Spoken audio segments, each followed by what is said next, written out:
Ladies and gentlemen, boys and girls, listen, I have some of the greatest hosts in America on television every day here at TECN TV. One of the great hostesses. I can use that term because there's only two genders, male and female.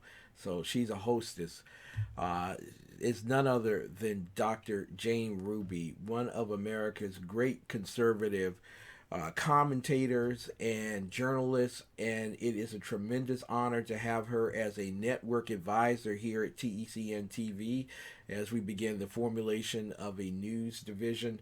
Dr. Jane Ruby, the host of Dr. Jane's DC, drjaneruby.com, is the place to go to get her book, Sea of New Media. I want to introduce to some and present to others the great Jane Ruby. Good evening, young lady. It's a tremendous honor to have you on the air with us tonight.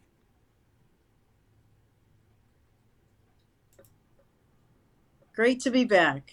It's great having you here. Listen, um, first and foremost, you have been watching politics for a couple of days now. You're just starting out. Now you've been doing this for a little while, uh, and you have had one of the great fingers on the pulse of America regarding our judicial system. And first, with the former senator from Alabama backing out and not acting as the head of the DOJ as Attorney General. And then his replacement was William Barr. And you said 2 years ago, there's nothing to see here. This is not going to work. He's not going to do anything. What say you tonight in terms of that report? Well, in spite of the fact that 2 years ago I predicted that Attorney General Bill Barr was literally a piece of garbage who wasn't going to ever do anything, and I took a lot of political heat for it here in DC on the ground, as well as, across the nation in terms of my followers, which, by the way, I had over 30,000 followers and just got totally permanently banned from Twitter. So my voice is reduced to a 2,000 follower account right now, which greatly reduces your voice. But I said 2 years ago, and I'm going to tell you how I know. I don't have a crystal ball, and I'm not a magician, but I'm not a Bible toting person, Mm-hmm. but the phrase from the Bible, "Ye shall know them from their fruits," comes to mind. When Bill Barr, when Sessions, Jeff Sessions assumed the position of Attorney General and did nothing, and then Bill Barr assumed it and did nothing. When we had such low hanging fruit, we had the Benghazi hearings. We had so many, we had Strzok, we had Comey committing perjury. There was so much low hanging fruit. I could have prosecuted them, and I'm not even an attorney. And these two guys did nothing, nothing. It was stonewalling, gaslighting, and then the Durham report, which I want to remind everyone was due out last June, a year ago this past June, and then it went into the fall, and then it went into December, and then it was due in January, and then the Chinese virus. We got hit with the bioweapon, the Chinese virus, and then everybody was distracted that Durham didn't have his report. Durham's never going to have a report. AG Barr is not going to. I'm thoroughly disgusted with. I feel like Mark Levin with high heels tonight, because I'm screaming and yelling, and I know you don't mind. I'm absolutely thoroughly disgusted with Attorney Bill Barr, who came out.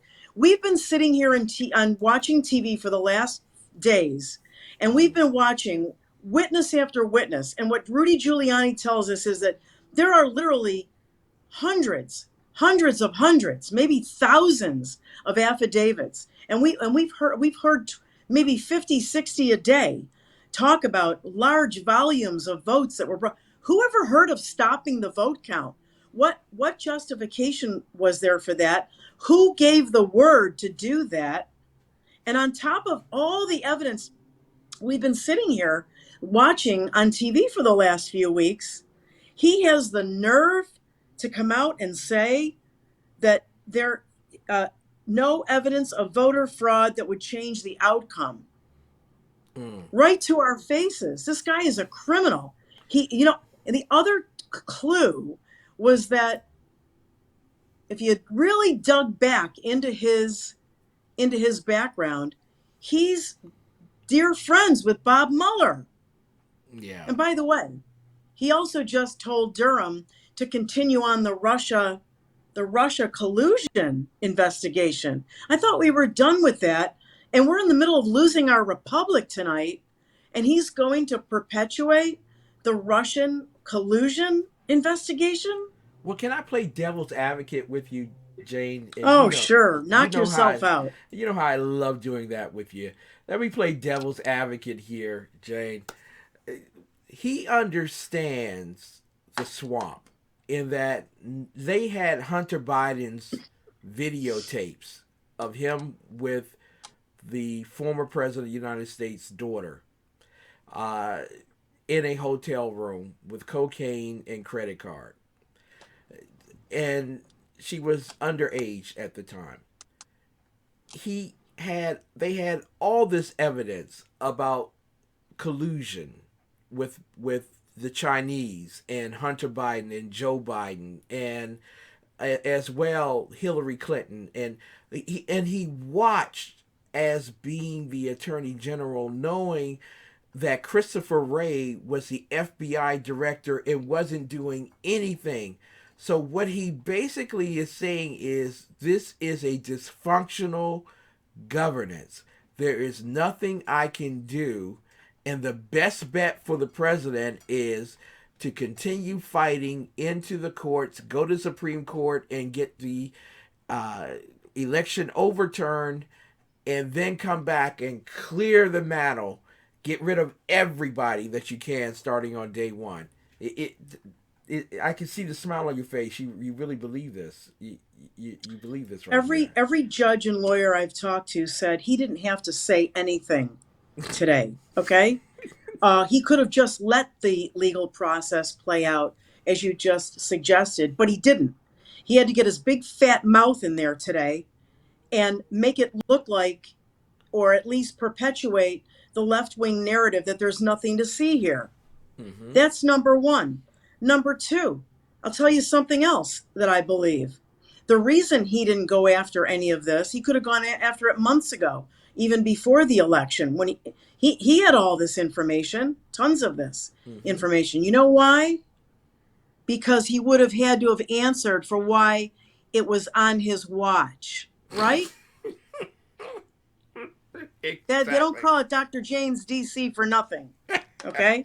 Let me tell you something. He probably didn't want to look into it because this occurred under his watch, as I said, under his nose, okay? Mm-hmm. Finding fraud now or admitting fraud would embarrass and humiliate him.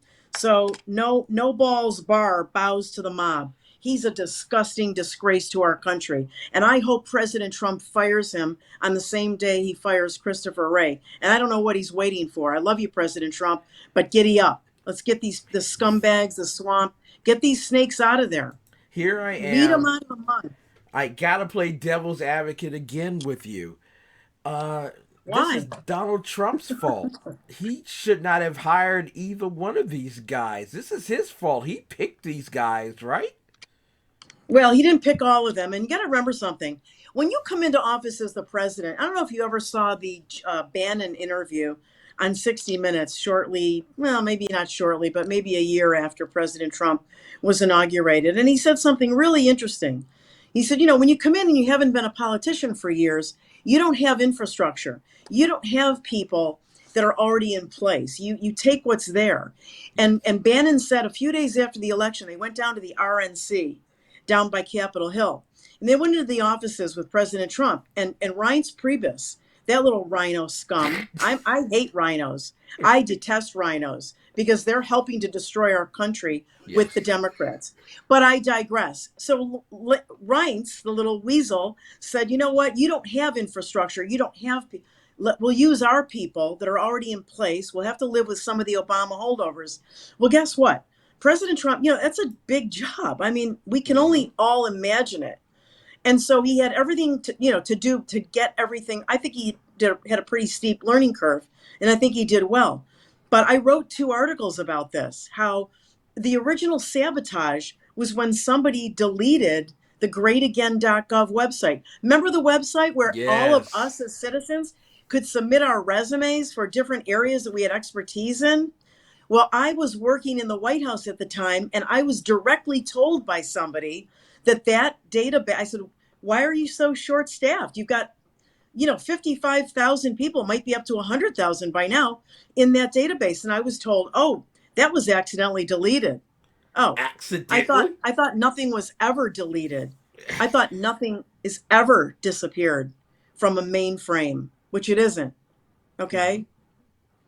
And so I wrote an article on it. And then when I wrote the article, people started to come out of the woodwork. They started to call me from Department of Agriculture, Treasury, all these different agencies. And they were saying, I'm a Trump loyalist. I worked on the campaign, or I was pulled in. And I'm getting written up by all our managers, our Obama holdovers. And they're writing us up to get rid of us. And Mm-hmm. so I wrote the second article. And I hoped that the president would get wind of either of those articles to realize that he was being sabotaged from within.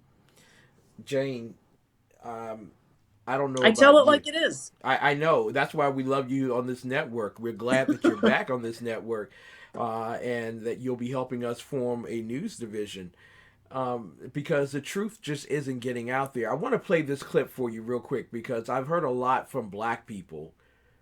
Um, and I always say black, Negro, colored, African American, whatever you want to call us. And basically, they said there is no evidence, there is no proof that any of this voting stuff happened. The same people that would go to bat every year and say there was voter suppression with the request for an ID are now saying there's no voter fraud whatsoever. This was a clean election. I want to play this video for you. It is a U.S. Postal Service contractor who admits there was voter fraud going on. So, in total, I saw 24 gaylords, or large cardboard containers of ballots loaded into my trailer. These gaylords contain plastic trays, I call them totes, but trays will work, of ballots stacked on top of each other. All the envelopes were the same size. I could see the envelopes had handwritten return addresses, and I could even tell that one was marked registered mail. That one was off to the side, all right? They were complete ballots. I didn't think much of it at the time. At Bethpage, I was first loaded with 2 tall gaylords. So picture that thing there, or this little representation here, but this tall, all right? So I was loaded with 2 tall gaylords, okay? And that were, where was I at? That had mixed mail pieces bound for Lancaster. These gaylords were loaded first because they would be the last off my trailer. The remainder of the truck was loaded with complete ballots bounded for Harrisburg. I then drove to Harrisburg with the ballots. Usually I offload in one of the 7 docks every day, but not on October 21st. I wasn't allowed to offload. That's different. Whenever I pull into Harrisburg, I go around and I get my dock and I get unloaded and then I roll out. Not that day, all right? Not that day. Instead, I was made to wait for roughly 6 hours in the yard, from 9:15 a.m. to 3 p.m. This really ticked me off, all right? Because my brother was in town. He just moved back up. And I wanted to spend some time with him. I tried to get the attention of postal workers, but no one would tell me what's going on. All of this was weird. I arrived I arrived at about the same time every day. The expediter scans all my seals and barcodes, and they unload me. But for the first time, but from the time I first arrived in Harrisburg from Bethpage, everything got weird. None of that happened. After waiting 6 hours, I went inside to figure out what's going on. I was told to wait for the transportation supervisor. This was also weird. 16 months I've been doing this. I haven't ever talked to the transportation supervisor for the United States Postal Service. I talk to an expediter. I come in, I see an expediter, that's who I deal with. If I have an issue, it's the expediter. I don't deal with anyone else but the expediter. I never talk to the United States Postal Service's transportation supervisor. Let's make that clear. I have my own transportation supervisor for the company that I work for. He's the one that gives me the details. He's the one that I listen to. I don't listen to this guy. He's the guy that would contact my boss if he needed something ran different. I've never spoken with this transportation supervisor from the United States Postal Service. They don't speak to people like me. He's a top guy. He's the kind of guy that would speak to my boss, not a trucker like me. The supervisor told me to drive to Lancaster without being unloaded in Harrisburg. This made no sense to me. I knew the ballots were loaded for Harrisburg, and that if I was to go to Lancaster, they would have to off-unload my ballot or those pallets in Lancaster to take off Lancaster stuff, to put the ballots back on the trailer, to send it back to Harrisburg. Doesn't make no sense.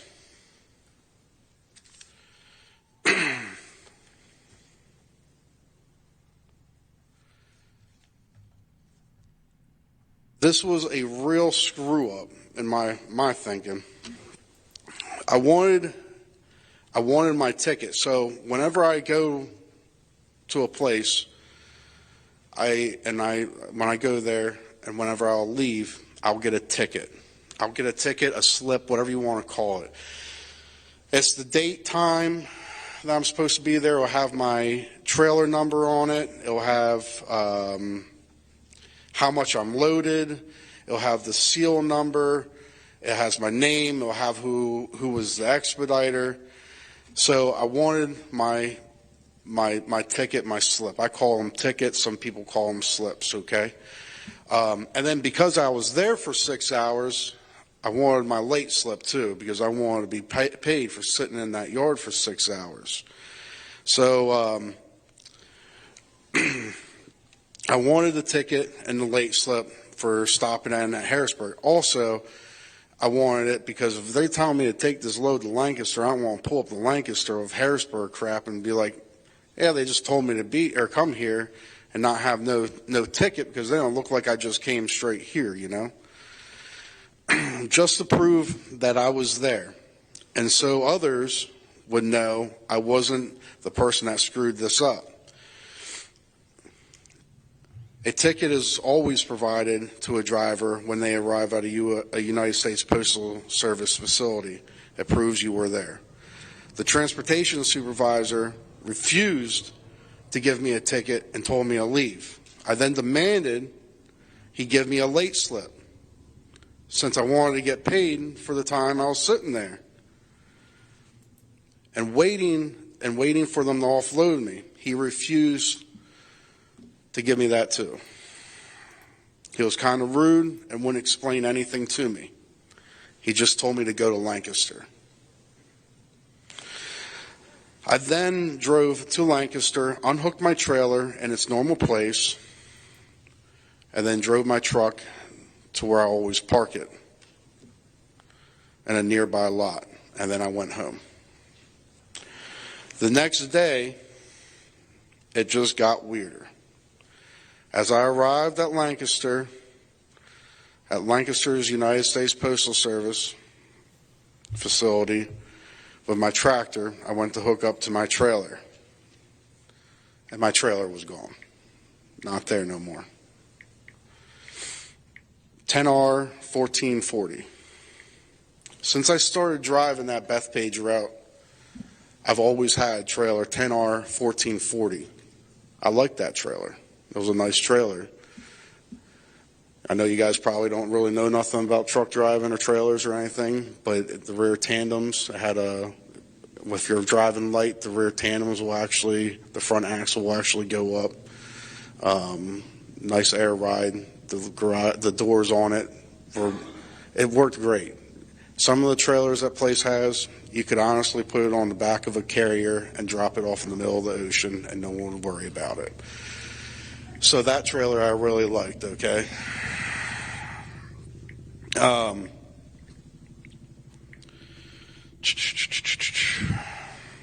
What happened on October 21st was a series of unusual events that cannot be a coincidence. I know I saw ballots with return addresses filled out, thousands of them, thousands, loaded onto my trailer in New York and headed for Pennsylvania. At first, I didn't think it was a big deal. In fact, I thought it was really awesome. I really did. I was like, sweet, I'm doing something for the presidential race. This is cool. But as things became weirder, I got to thinking and wondered why I was driving complete ballots from New York to Pennsylvania. I didn't know why, so I decided to speak up. And that's what I'm doing today. Thank you. Ladies and gentlemen, that man drove from New York to Lancaster, however way you say it, in the great Commonwealth of Pennsylvania, with over 200,000 votes already filled in, all for Joe Biden. I gotta ask you here because a lot of people wouldn't play the whole clip if they were CNN and MSNBC because it basically states the obvious. There is systemic voter fraud going on because his was not the only one. There are like a barge of affidavits coming in from all 6 states: Georgia, Pennsylvania, Michigan, Wisconsin, Nevada, Arizona, which show a very intricate collusion going on, not only nationally, and that's amazing just between the states, but internationally as well. So, Jane, when you hear a common man like him, a trucker, just trying to make his life and his living good, and then you hear William Barr say there's no proof whatsoever, what comes to your thoughts? What comes to your mind? Well, just to wrap up the Bill Barr thing, because I think he's going to get fired or worse, he's going to get prosecuted eventually because he has to be part of this in order to look the other way. Um, this, I think we've all figured out by now that this is broad and it's deep. Mm-hmm. I marvel, not a great word, but I do. I marvel at the extent to which they got so many people to be dirty. Yeah. Now, this gentleman, a lot of people were intimidated into it, but it's not people like this gentleman, and poll watchers that were pushed to the back of the room and they knew they were seeing something bad, but they didn't say anything right away. I'm not talking about them because in the moment, things can be very confusing. And I'm talking about the people that did the people that made him drive that truck. Mm-hmm. I'm talking about the people that made the poll watchers leave the room. I'm talking about the people that hauled in those truckloads of Biden ballots in the middle of the night. I marvel at the extent to which the Democrats were able to pull this off in so many key states and probably many states. Uh, but let me let me bring it all back for Mm-hmm. everybody, for your viewers. Yes. What, there are two separate legal things going on here. One is the stuff with Sidney Powell, Lynn Wood, that whole group. They're pursuing criminal activity that will eventually be used in federal criminal trials, and people will go to federal prison. Mm-hmm. And some of them, because they're really domestic terrorists and they're foreign foreigners, will go to Gitmo and places like that. Let's put that aside for now. Yeah. What we really have to focus on, and what you're seeing in these state by state hearings, is these people in the hundreds are coming forward, like this gentleman who drove the truck. And in toto, it's demonstrating to each of these state legislatures. Remember, a lot of these state legislatures are Republican. And so it's demonstrating to them that there was widespread fraud in their state, in each of those six states you just mentioned. Mm-hmm. And Rudy and Jenna Ellis are encouraging these legislatures to take back. A lot of them gave their power away to their attorney generals and governors to run elections. Why? I don't know. We got a lot of conversations for a lot of days coming up. Yeah. But they did. And so what Rudy and Jenna are trying to explain is, in Article 2 of the Constitution, you don't need a hearing, you don't need a reason, you don't need a warning. You take back your power and you refuse to certify. Now let me explain something for the audience. Yes. All these states that are certifying, like what was it, Arizona certified in the middle of the hearings yesterday? Yeah. Okay. The reason that's a joke is because you can't certify when there's legal opposition. You have to let the legal challenge play out. So those certifications are bogus to begin with. They're not going to stick. If they do stick enough and the legislatures don't grow a pair to pull those back, then when this goes up to the Supreme Court, and it will go up state by state, Yes. the Supreme Court of the United States will look at all that and will say that certification is null and void. It's garbage. Okay. Mm-hmm. Mm-hmm. Now, let me say one other thing for the audience, because I got this clarification from my judicial sources, and I have some pretty high-ranking judges that Mm-hmm. that advise me. Election law and trials and courts adjudication is different from general adjudication, in that it can happen very quickly. There are judges on call 24 hours a day. That and you're seeing the proof of what I'm saying, because every day, and even every several hours, you're getting judicial decisions, right? Yes. So you're, as Bannon has also said recently. I watch the show a lot. I don't mean to plug it, but I do watch it a lot. We're going to have bad days and we're going to have a few good days. Mm-hmm. I don't care. We don't care about the bad days. We want it to play out. Would I like all the states to take their power back and those state legislatures to select their electors and send them to go vote for President Trump because he did win? Of course. Yeah. But I don't live in fairy tale land. So what's probably going to happen, and Pennsylvania is going to go up first. Mm-hmm. And I've said this on my Twitter. What the Supreme Court does with Pennsylvania will be a huge signal to the other states. My expectation is that they will, nullify any certification.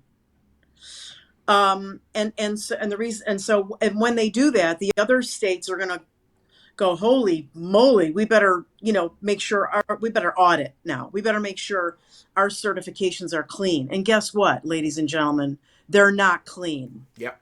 But let me go one further and let people know what's going to happen, and when this goes to SCOTUS. And there ain't no way it's not going to SCOTUS. Okay. Mm-hmm. When it goes to the Supreme Court can do one of two things. And you're going to like this.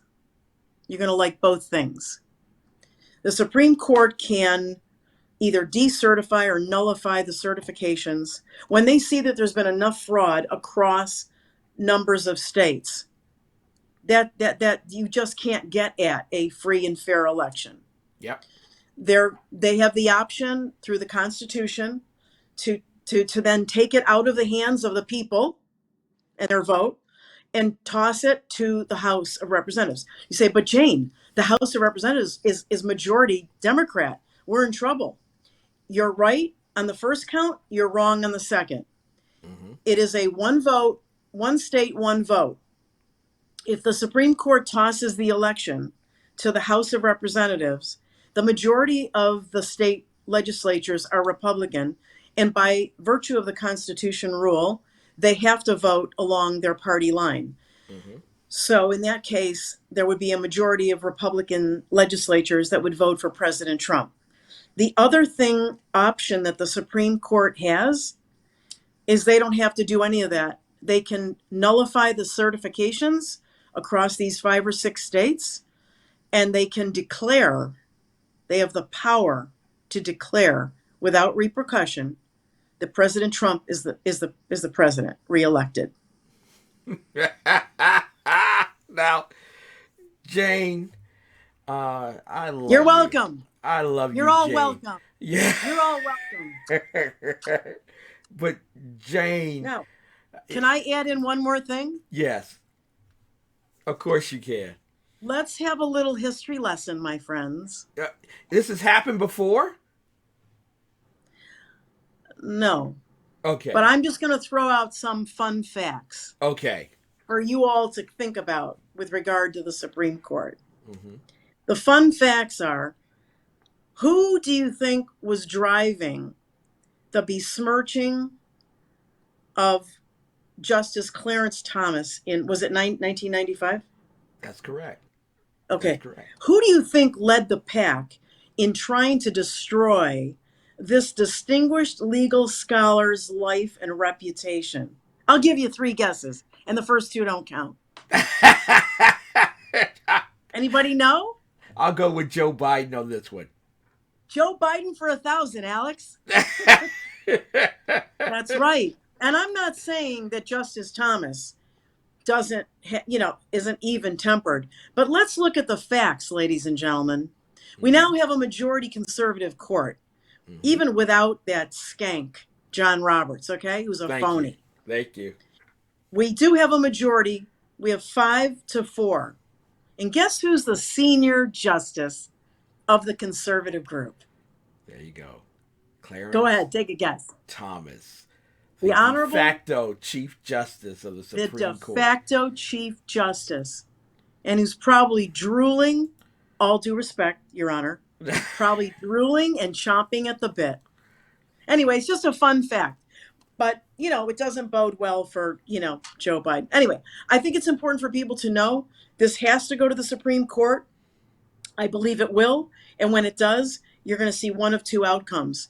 And yes, the left is going to lose their minds. You're going to see some really rough days. I just want you to know. Yeah. So be prepared. Stock up on your toilet paper, because when that happens, we get a few weeks of rioting, the shelves get empty and all that, okay? And Exactly. President Trump will straighten everything out. But go ahead, play devil's advocate. I want to play devil's advocate here. But I'm not afraid. But a different way. See, this is why I love having you on the program. And what we're going to start doing over the next 3 weeks by command of a legislative body that I have to address and answer to, called my network advisor and my executive producer. We're going to start having my network advisor come on more frequently over the next few weeks to give us updates on this kind of stuff, because it's a whole lot. You got just 6 states that we're talking about, but we even talked tonight with Representative Mark Fincham, who is a hero out in Arizona, brought together that Arizona hearing.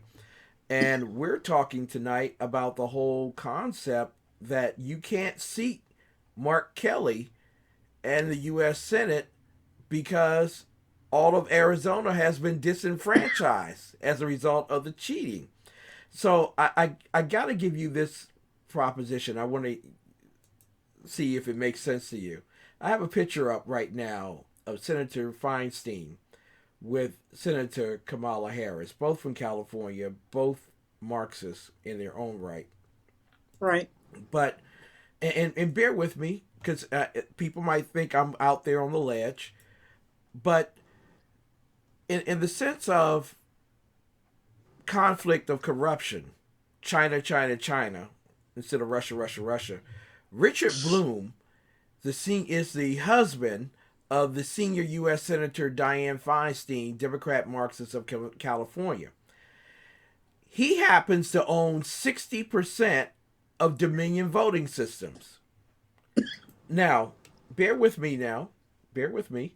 On July 27, 2018, reports surfaced that a Chinese staff member who worked as Dianne Feinstein's personal driver, gopher, and liaison to the Asian American community for 20 years was caught reporting to China's Ministry of State Security. According to the reports, Feinstein was contacted by the FBI 5 years before, warning her about the suspended employee. The employee was later interviewed by authorities and forced to retire by Feinstein. No criminal charges were ever filed against the individual. But isn't that an example of corruption and treason? Do you think? Let me broach just a few more things here. The whistleblower that I played earlier for the Postal Service um, also stated that Trump's mail was labeled undeliverable and over 388,000 ballots were backdated and disappeared.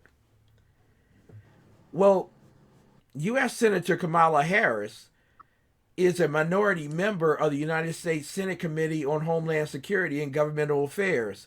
It is the organization that oversees in the U.S. Senate matters related to Department of Homeland Security and Homeland Security concerns, functioning of the government itself, national archives, budget and accounting measures other than appropriations, the census, federal civil service, the affairs of the District of Columbia, and the U.S. Postal Service. Who is she married to? She's married to Doug Emhoff. Doug Emhoff was an attorney for DLA Piper, who represented Chinese Communist Party owned corporations and employed ex Communist China Party officials. On top of that, Hunter Biden is said to be an ex partner with Joe Biden in a deal with China. So I got to ask you in all of this, how, if I'm putting two and two together, that this all looks like corruption and fraud on a systematic scale and virtual treason, how is it that no one else is getting this? Do I have to put my aluminum foil hat on here? Um, well, the truth is that the corruption is wide and deep. It's not just about our elections. It's about these career politicians. I've always said, with all due respect, I love our Constitution, but I think the founding fathers got it wrong when it came to the lack of term limits for Congress. Mm-hmm. They had term limits for the president, term limits for judges, except with some exceptions, federal judges and Supreme Court judges. And what this does for everybody else is you have career politicians. I was watching this little Democrat cabal on the news, talk about the stimulus package today, and Mm-hmm. half of them, excuse me, had, like elderly tremors. I don't mean to, mock them for a medical condition, but they're in their damn 80s, for God's sake. They're in their mid to late 80s. Mm-hmm. They have no business 40 years in Congress.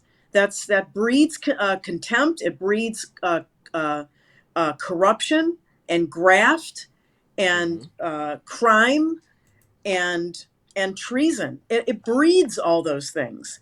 The problem is that the only way to get those kinds of laws for term limits is through that legislature, and they're not going to vote to cut their own to cut their own necks off.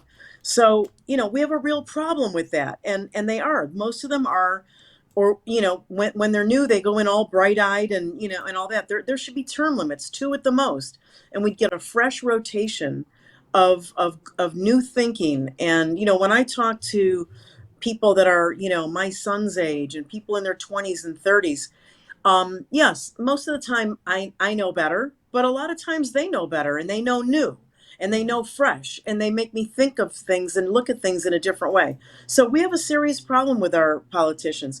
But I wanted to go back just for 1 second, and I left out one thing. With all Yes. this work that Rudy's doing and Jenna Ellis to flip these states, all they need to do is to get Biden under 270, and then and then it's a non-contest and it's got to go to SCOTUS.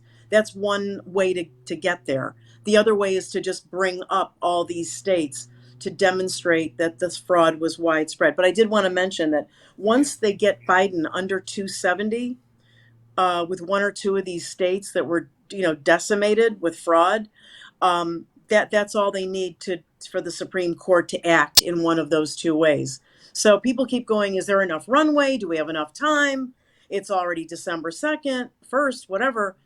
Yeah, there's I mean, they're not going to sit back on their laurels, but there's a lot of time speaking, because remember what I said, election adjudication is very different from other types, and it will move quickly. They're on call around the clock. And yes, most of these state Supreme Courts and a lot of the federal courts too, are loaded with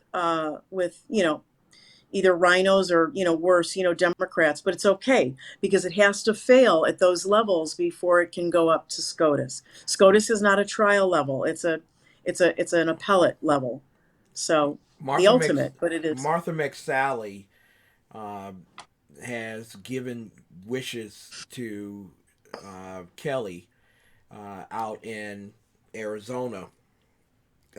Best wishes, virtually, you know, Martha countless. McSally's a serious problem. She's a Yes. rhino. She's a backstabber. She's an anti-Trumper at heart.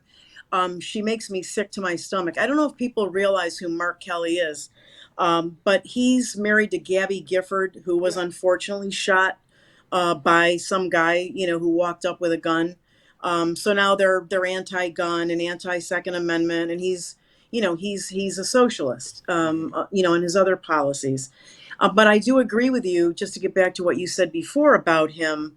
Yeah, if the state's election is nullified because it was filled with fraud, they'll likely have a runoff for these congressional races, like they're doing with Arizona, which is a Yeah. joke because they're using the Dominion system. I can't believe they're allowing that to happen.